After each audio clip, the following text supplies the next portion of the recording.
وسلم تسليما كثيرا أما بعد. And peace and blessings be constantly showered upon our beloved Prophet Muhammad, the master of the first and the last, and upon his family, his companions, and all those who call to his way and establish his sunnah to the day of judgment. My beloved brothers and sisters, I begin with the greeting words of the righteous. Assalamu alaikum wa rahmatullahi wa barakatuh. Alhamdulillah, it is again a great privilege for me to be with you here in Trinidad. And alhamdulillah, for me, coming to different sections of Trinidad and Tobago, my grandmother, my mother's mother, migrated from Barbados to the United States and married an African American. My wife is Jamaican, and alhamdulillah, I lived in this region for a number of years, traveling around. And Trinidad is a special place. And I pray that Allah subhanahu wa ta'ala would continue to bless you with institutions like this and would raise up another generation who can continue to hold on to the banner of Allah subhanahu wa ta'ala. The times we are living in are unique times. They are strange times. Human beings have developed amazing abilities. We have the ability to save lives in a way like never before. But at the same time, with that technology, we also have destruction. We can kill and destroy more people more rapidly than any time in human history. We have the ability to communicate in an unbelievable way.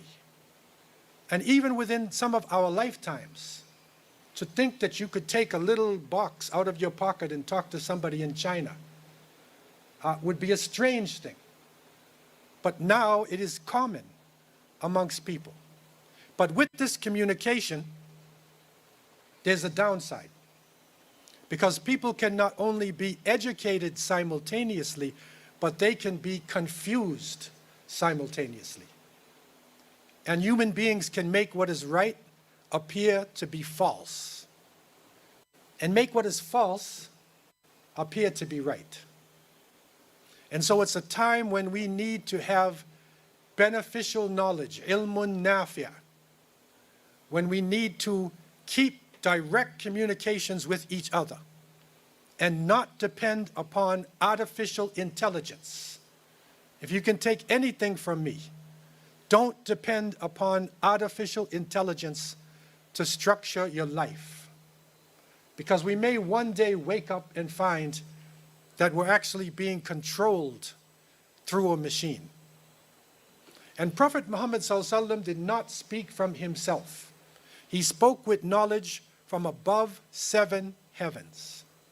And an authentic hadith reported by Imam al-Suyuti and al-Jami al-Saghir, Abu Hurairah radiallahu an narrated that the Prophet ﷺ said, يَكُونُ فِي آخِرِ الزَّمَانِ دَجَّالُونَ كَذَّابُونَ يَأْتُونَكُمْ فِي الْأَحَادِيثِ بِمَا لَمْ تَسْمَعُوا أَنْتُمْ وَلَا آبَاؤُكُمْ فَإِيَّاكُمْ وَإِيَّاهُمْ لَا يُضِلُّونَكُمْ وَلَا يُفْتِنُونَكُمْ.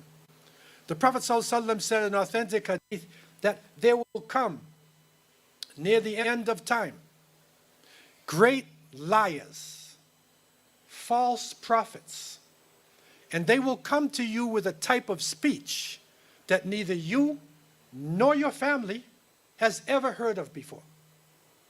Beware of them. Beware that they take you astray, and beware that they put you into a fitna. And a fitna is trial, tribulation, gray area, confusion, and Sadaqa Rasulullah alayhi salatu wasalam, it has come to pass. Digital technology. Think about this. The Prophet ﷺ is given revelation. He's a living narrator to what he is inspired to say. And he said to us, there's going to be a type of speech neither you nor your family has ever heard of something like this before. And we have seen this in our lives. We have seen the change that people are going through. And that change is intensifying more and more as time goes by. Every day we open up the news and we hear about something else strange happening in different parts of the world. But when we get a report, we have to confirm the report. Because sometimes that report is actually twisted around and changed, so we don't even know if it's the truth or if it's falsehood. And the Prophet ﷺ spoke about these times that we are living in. And we can see it as we move toward the day of resurrection. The Prophet ﷺ said in authentic hadith narrated by Abu Hurairah radiallahu anh, "Sayati ala nasi sanawatun khadda'at.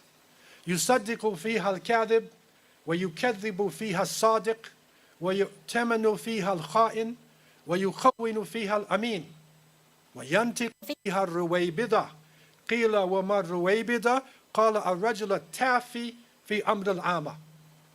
This hadith is reported in Ibn Majah. It is an authentic hadith. The Prophet ﷺ said, there will come upon the people years of deceit. Years of deceit in which the liar will be believed and the truthful will be considered a liar. The treacherous deceiver will be trusted and the trustworthy custodian will be considered disloyal. And the Ruwaybida will speak out in those times. It was said, who is this Ruwaybida? And he said, worthless person will speak out on behalf of the masses of the people. And Sadaqa Rasulullah, we see it in many of the leadership, not all, but many of the leaders in the world. The most despicable, the most low-life person, the one who most of his own people are afraid of. Instead of being an out person is the head of state. And he speaks out on behalf of people. And some of the leaders, without going into names, but some of the leaders, when they speak, their own people are embarrassed because he's so ignorant. But they can't do anything because he has power. And he will terrorize them. And so the Prophet ﷺ spoke with this knowledge from above 7 heavens. Truthful people will be considered liars. Think about what he said in this hadith. Honest people will be considered disloyal. And it is the liars who will be believed. It is the deceivers who will be given the trust. So this is sanawatun khadda'at, years of deceit and deception. And this issue of deception is a very important one for the Muslims. And I spent years traveling in the Muslim lands, living with the believers, rubbing shoulders, trying to understand what was happening. And in reality, there is a special form of deception which is striking the Muslim nation. And this is what I want to focus on with you tonight. The general deception is out there. Just turn on BBC or CNN, any of them, and you'll see a professional deceiver who is in front of you. But there's another form of this deception which is striking our community. And we need to be honest and sincere with each other because we have great numbers. We have some of the richest people on the face of the planet Earth. Most of our people are young people. We have a great history. We have great armies. Thousands of men standing at arms. But at the same time, there's a confusion because with this unbelievable wealth, there is poverty. On one occasion, I was called in the African continent where I lived for 10 years to a place in Mali that is called Timbuktu. And for the older generation, Timbuktu is not getting lost in space. Because they used to say, oh, go to Timbuktu. Timbuktu was a center of Islamic learning in West Africa. And in the 16th century, the Sankore University had 25,000 students, black African Muslims, 25,000 students in the university studying not only Islamic sciences, but math, sciences. And it is said in Timbuktu at that time, every single house had Hafiz al-Quran. Every man, woman, and child could speak Arabic along with their native tongue. And so I went there to try to understand what was happening amongst the people. What has come out is that hundreds and thousands of documents were buried in the ground, and they're now coming to the surface, a treasure chest of knowledge. And so I flew to Timbuktu, and the poverty was unbelievable. Sand was everywhere because the desert's coming. At the same time, their faith was strong. They were strong believers, hanging on to their faith in those terrible conditions. Then I was asked to go from there to the Emirates. And from one of the poorest places of the world, I then landed in what is now one of the richest places on earth. I couldn't believe the difference in the two. It's the same kalima, it's the same Quran, the same prophet, but yet one is unbelievably poor and one is unbelievably rich. So something is wrong. There's something within our deen that we have to deal with as we cry for change. We cry for political change. We want Islamic state. We want Islamic lands. We cry for economic change. Some want Islamic banks. We cry for social change. In some countries, they just want halal food because they don't even have halal food. So everybody wants change, but Allah said, "Inna Allah la yughayyiru ma biqawmin hatta yughayyiru ma bi anfusihim." Allah will not change the condition of a people until they change that which is in themselves. No change. It's on the inside to deal with what we believe about ourselves, our concepts, our very idea of being Muslim, what it actually means. We have to repair ourselves before it's too late. And one of the great scholars of Islam, Ibn Qudama al-Maqdisi, rahimahullah, from the area of Syria, he wrote a book, it was Mukhtasar Minhaj al-Qasidin. And it was an interesting study because he was looking at certain qualities within us. And he looked at the word taqwa. And you know, the Imams use taqwa every Friday. It's a very important concept, the consciousness of Allah. But he brought out that taqwa is made up of Arabic word khawf wa raja, that is fear and hope. It's like a combination of the two. You fear Allah, the punishment, but you hope in the mercy of Allah. And what he showed is that he said that al-khawf wa taqwa sa'iqani yab'athani ala al-amal. He said that fear and hope are stimulants. They stimulate you to do actions. وَمَا لَا يَبْعَثْ عَلَى الْعَمَلِ فَهُوَ غُرُورٌ. And that which does not lead you or does not stimulate you, it stagnates you, that is deception. That is ghurur. And this is the term. This is the issue we need to look at with detail. And ghurur has many meanings we could say in English. It is not only self-conceit, but it also means illusion. You're living in an illusion. You're deluded. You're deceived. Allah Azza wa Jal told us, وَمَا الْحَيَاةِ الدُّنْيَا إِلَّا مَتَاعُ الْغُرُورِ. He said, the life of this world is nothing but material deception. It's here one day, it's gone. How many of us can remember we were young little children growing up?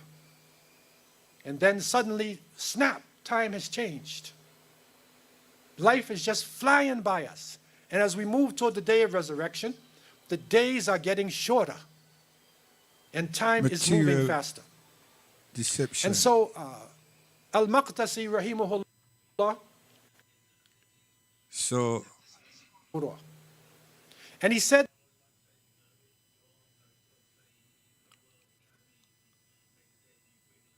is deception, dishonesty, material deception, trickery, fraud, cheating, falsehood, disinformation, untruth, deceit. So, in and around us,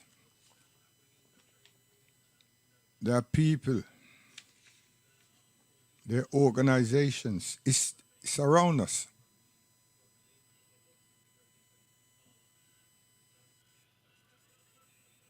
It is very toxic.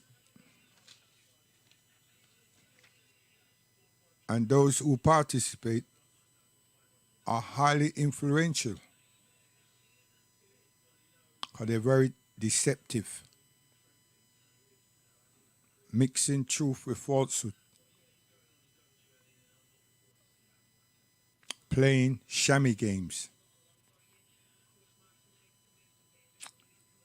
and having laughter as if they've tricked someone.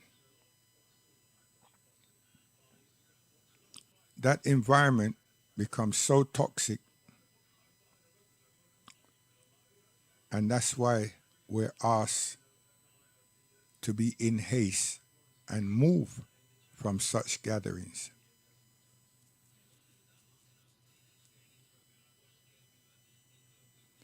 Many of us are willing and able, but very willing and wanting to aid and support people. For we actually want to support ourselves and our communities and our families, because we're seeking good in totality.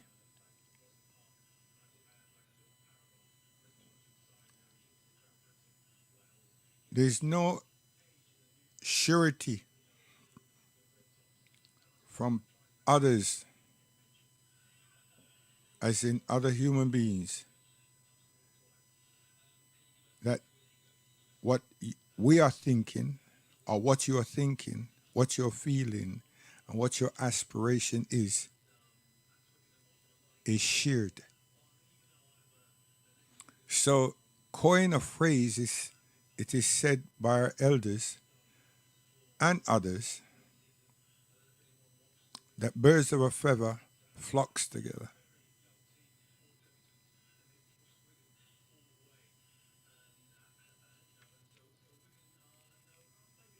And we, the peoples who want to do good, will be wishing and wanting those who we are having company with, communication, liaison, and so forth, would be honest to say and make it be known that that which I want, they want. So we can develop. I use the word trust. I use the word trust. That because we're matured human beings, we are working, we're employed people. Some of us may be in early retirement. So I take it from that stance where we are experienced. We have experience.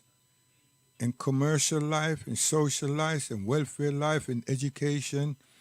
We have experience. Many of us are professional people. So I coined the term trust. I also feel that pessimists or pessimism will be at the forefront by many participants. And I've made up my mind to accept that, to engage the pessimist, but don't exercise time with it. And hopefully, there is a majority of optimism. So there be so much of us in trying to make the pessimist understand, or we respond in kind and clarity so that we can proceed. Because some pessimists irritate and won't stop until they destroy or totally hinder a committee or an organization.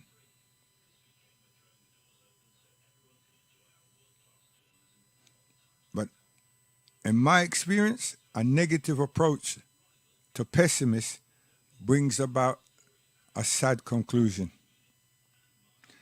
Because the pessimists, they're human, they're still a part of us, but they may engage in their life with a different perspective, different vision. Maybe the people are assimilated in society, but they also have something. Many of them will have something to offer. And that's what I strive on. Not the negative, the positivity. So that's why I use the term, I would engage them, but I wouldn't exercise time, because they can make use of time by wasting time, and it frustrates people. And it's not about humoring, it's about staying on course, staying to the aims and objectives and our priorities.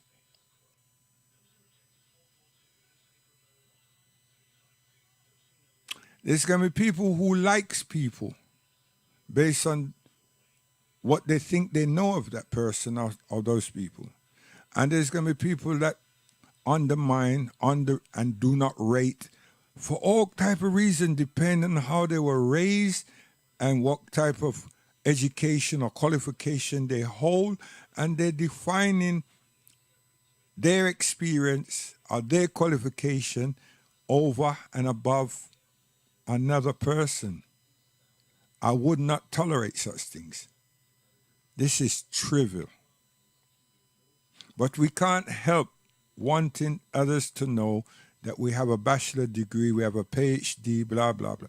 We can't help it. Some of us, not all. Huh? But once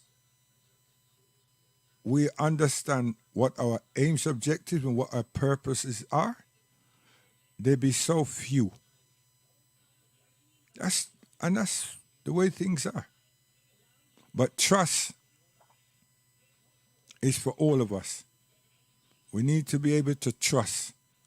We need to be able to trust ourselves and trust others, and to be sincere in relating to trust. We need to be absolutely honest. We need to have the ability and the sensibility, and the sensitivity to make all of that come to fruition within a reality. And that reality is us bonding ourselves together.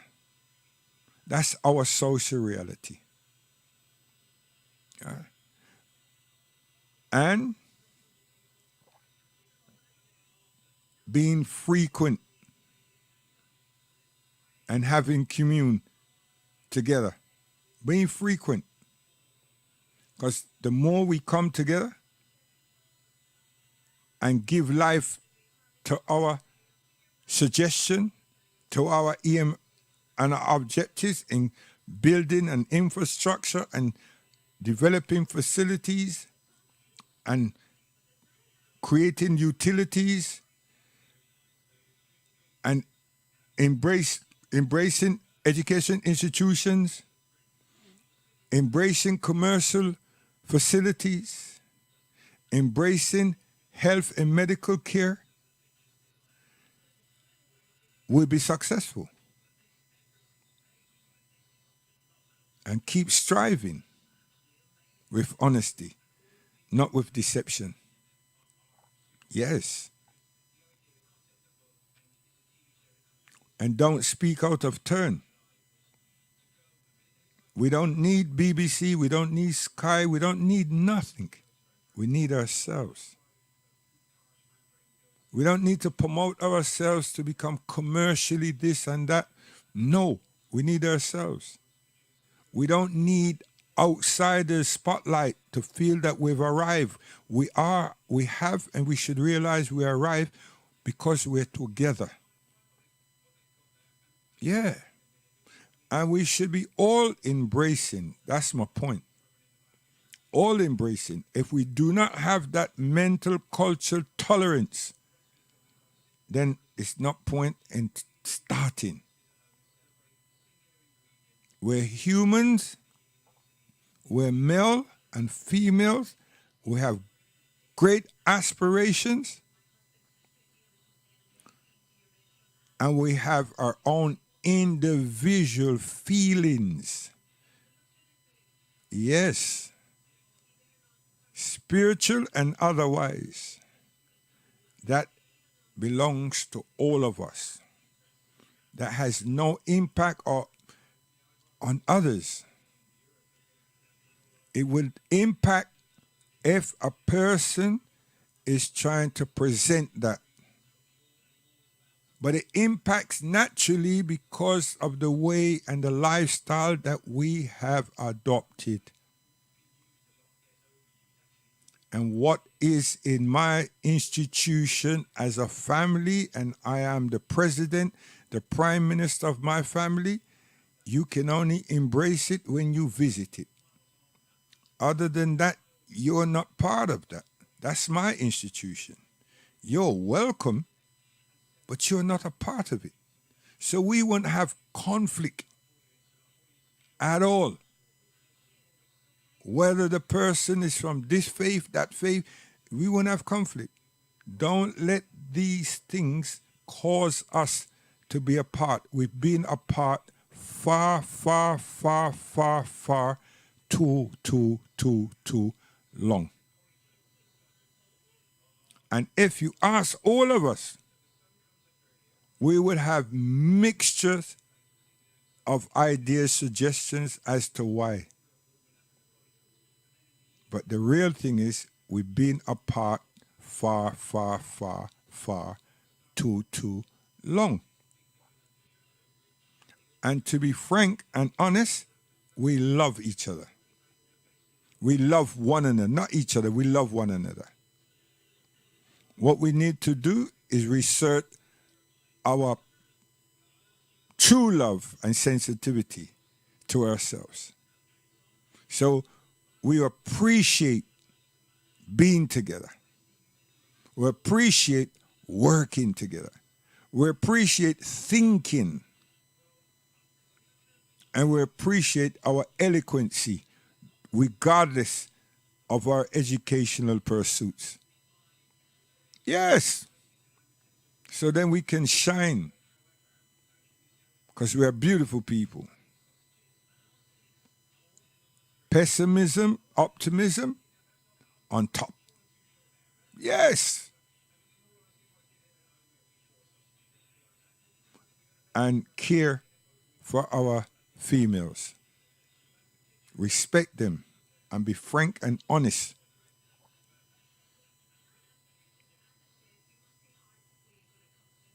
Honor our partners, honor our wives, and respect them.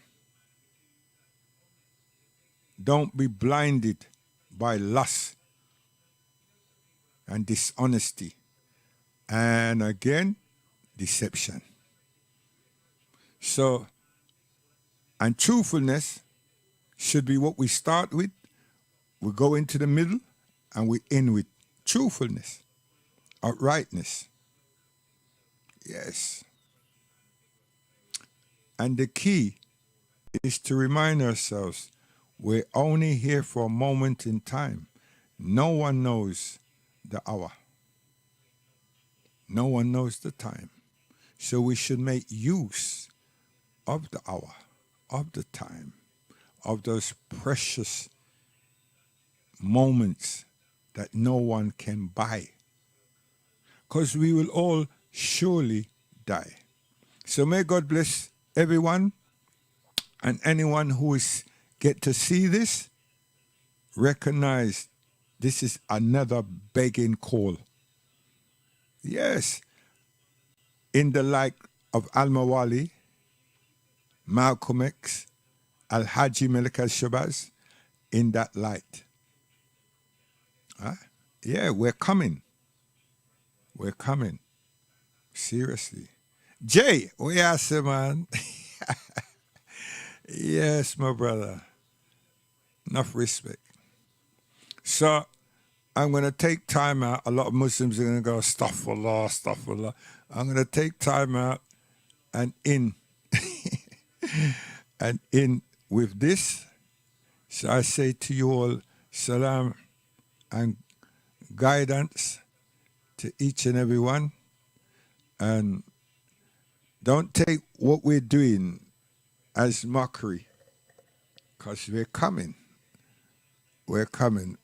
There's nothing going to stop us from coming unless we stop ourselves, right? So once I don't break YouTube rules, we're coming.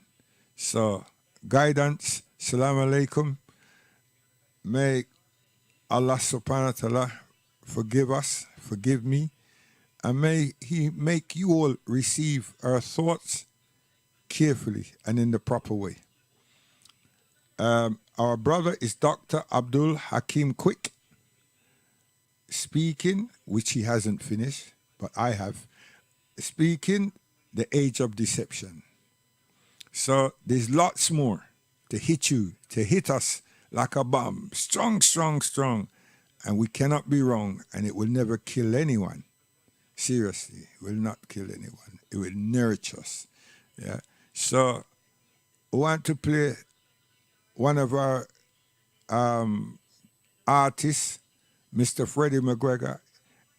He had a stroke sometime, but he's, him and his family and others, by the grace of the Almighty, and the good medical facilities and services that he's continually receive, he's with us, and he's mobile. So we honor him when he was agile, and we're going to continue to honor him, So this piece of music and lyrics is appropriate for me at all times. Yes, are we gone? Gone. Enough said.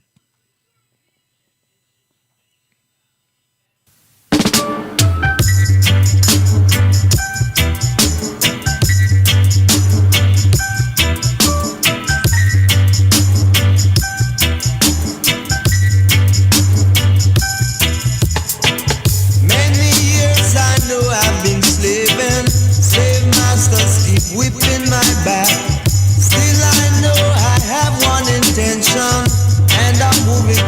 promised land. Holy Mount Zion,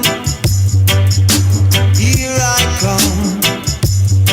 Holy Mount Zion, here I come. I'm coming with my open arms. I know you are with me. I'm coming, I'm coming, I'm coming. Wanna see all my brethren and sisters, yeah. I've been working from my eyes down my knees. So, oh Lord, please hear my plea. Deliver me from the hands of all evil. Oh Lord, in thee I put my trust. Holy Mount Zion, here I come. Holy Mount Zion, here I come. I know you await me. Yes, I'm coming, I'm coming. Oh, oh, oh, oh, Holy Mount Zion. Yeah. Many years I know I've been slaving. Slave masters keep whipping my back. Still I know I will never stop working. And I'm moving to the promised land. Holy Mount Zion, here I come. Holy Mount Zion, here I come. I've been working from my heights down my knees. So, oh Lord, please hear my plea. Deliver me from the ends of all evil. Oh Lord, in thee I put my trust. Holy Mount Zion, here I come.